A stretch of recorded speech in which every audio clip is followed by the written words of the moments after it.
नागपूर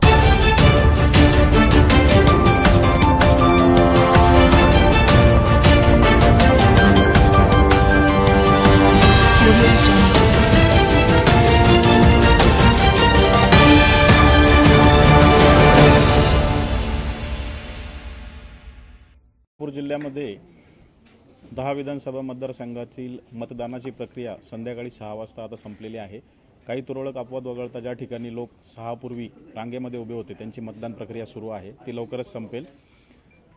या 10 मतदारसंघासाठी कोल्हापूर जिल्हा पोलीस दलातर्फे 3300 पोलीस कर्मचारी, 200 अधिकारी, 4000 होमगार्ड आणि 10 पॅरामिलिटरी आणि स्टेट रिझर्व्ह पोलीसच्या कंपनीज असं मनुष्यबळ हे नेमण्यात आलेलं होतं। सकाळी 7 पासून ते संध्याकाळी 6 पर्यंत मतदान प्रक्रिया दरम्यान कुठलीही दखलपात्र गुन्हे दाखल झालेले नाहीत किंवा कायदा सुव्यवस्था बिघडेल अशी घटना घडलेली नाही।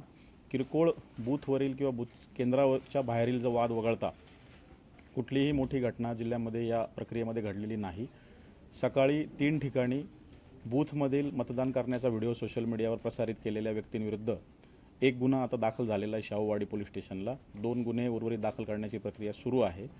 या व्यतिरिक्त कुठलाही दखलपात्र गुन्हा या प्रक्रियेमध्ये घडलेला नाही। एकूणच ही मतदान प्रक्रिया ही शांततेत जिल्ह्यामध्ये पार पडलेली आहे।